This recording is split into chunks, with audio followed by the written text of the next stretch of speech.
I'm coming at you with a bare face because I just did my cosmetic rolling. Now, in this video, I am continuing my microneedling series, and we're going to be talking about just at-home cosmetic dermal needling. Today, I microneedled myself with a 0.25 roller. Anything between 0.2 and 0.3 millimeters is considered cosmetic dermal rolling, dermal needling, and that is okay for you to do at home. You can do it very often, and it is super, super helpful in the release of growth factors, in the thickening of your epidermis. It can also help with crosstalk, so our keratinocytes are talking to our melanocytes, and all that means is we get more even pigment. Dermal rolling is one of those things that is pretty easy to do. It's a pretty low time commitment, and you really can reap some amazing skin benefits. So in today's video, I'm going to be doing a demo on myself to show you my technique. I'm also going to follow that up with an actual demonstration showing you how I sanitize my roller. It isn't with alcohol, and it's pretty specific. It's very easy, very affordable, and it's the absolute best way to make sure that you get all of that bacteria, everything off of that roller, and that it's sanitized and put away correctly. So if you're interested in watching me roll my face, hearing a little bit about the science, learning a little bit about microneedling, then just keep watching. Now, basically, you just want to make sure that your skin is clean. Now, my roller is already disinfected because I do that after each time that I roll. So I am gonna start, I divide my face up into sections. So I'm looking at my forehead, I've got my cheeks, I've got my chin, I've got my nose. Typically I would do my neck as well. I'm not gonna do my neck today. You do the same exact protocol on your neck, only typically you do your neck about 1/10 the amount that you do your face. You can also do your décolleté, same thing, about 1/10 the amount. I can do a whole nother video on neck and chest. We can talk about that later. Today's just gonna be on the face. So I am gonna get out my roller. This is a 0.25 dermal roller made for cosmetic rolling. When you use a 0.2 roller, everything that you put on, all the products that you put on, are gonna penetrate 4 times better than if you just put those products on your bare skin. If you use a 0.3 roller, you get about 8 times the product penetration. So I'm using a 0.25, so you get the idea. I'm probably gonna get about 6 times the product penetration than I would if I just put what I'm gonna put on after on bare skin. So I'm gonna start on my forehead, and you guys, I basically do a grid. I'm gonna go about 5 times in each spot, and I'm gonna move on to the next spot. I'm gonna go across. It's not an exact science. I just like to treat the area kind of as consistently as possible. I like to hold the roller with like I would hold a pencil. You don't want to hold it like you'd hold a paintbrush. You put down too much pressure if you hold it that way. So hold it like you are holding a pencil, and you will get much better, consistent, gentle, even pressure, which is what we're going for. So I'm gonna start here. 1, 2, 3, 4, 5, move on. The forehead can sometimes make you feel like you want to sneeze. Okay, so I do a grid about 3 across, and then I'm gonna go this way.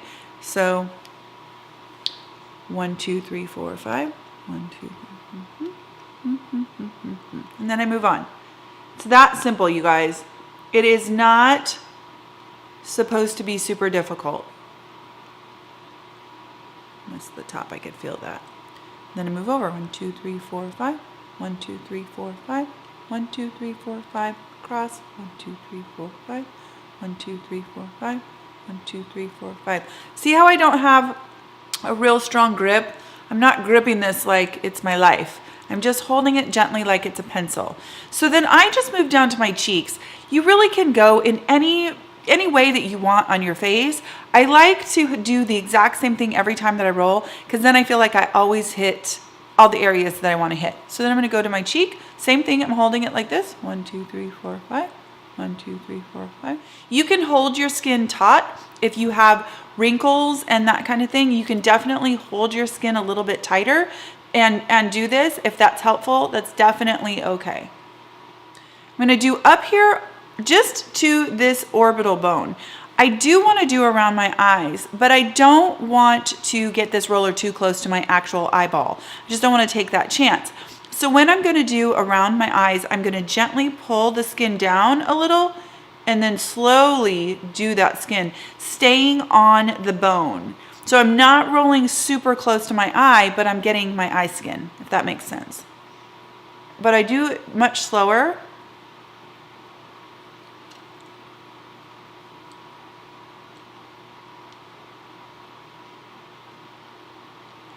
Then I'm gonna go out here. Normally I'm not talking through this, so if I've missed any part of my pattern, it's because I'm busy talking. So then I'm just going to, okay. You want to try to avoid rolling over the same thing without ever lifting your roller, because that's how sometimes you can end up with those track marks.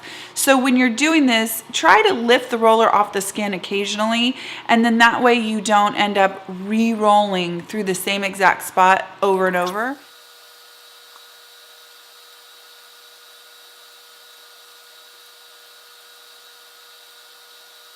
I don't roll my actual lips. I roll kind of over them, but not my actual lip. I just don't.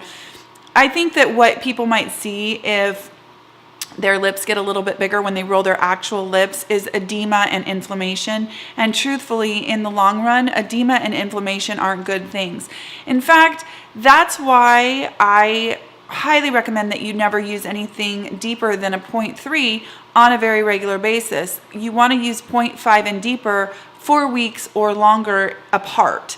And an analogy that might be helpful to understand why is you may be using your 0.5 and thinking that you're getting good results, but what you're seeing is inflammation and you're seeing edema. And those things, especially inflammation in the long run, are actually harmful and they are aging. What you can liken that to, what you can kind of compare that we can see is a tan.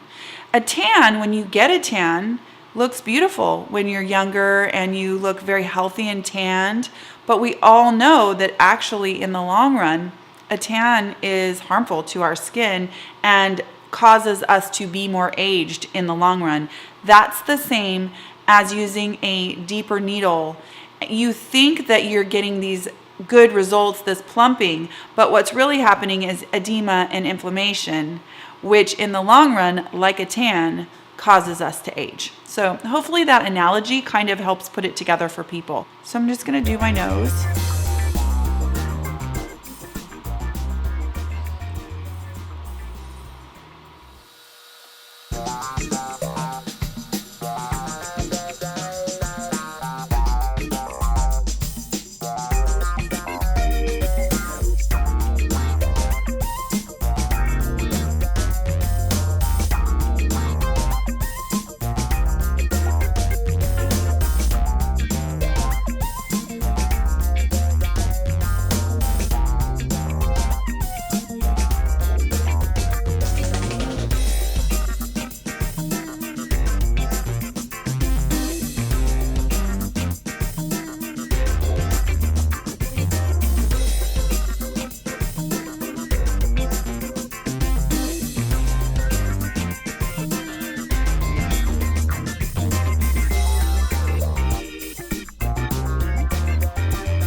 You can see I'm nice and pink. I like to do this at night for multiple reasons, but mostly because if I do this in the early evening, I still have time to do all of my other protocols for skincare. I can do everything else a couple hours later. These microchannels will be long healed in a couple hours. So I like to do it earlier in the evening. That's how you fit it all in. If you have super sensitive skin, you definitely want to start slow on cosmetic needling. 2 times a week for 2 minutes. So all those passes, you're only gonna do 2 minutes on your whole entire face. So you definitely wanna do less passes and gentle pressure. The following week, 3 times a week for 3 minutes. The following week, 4 times a week for 4 minutes. That's how you can eventually have it become a staple in your skincare routine.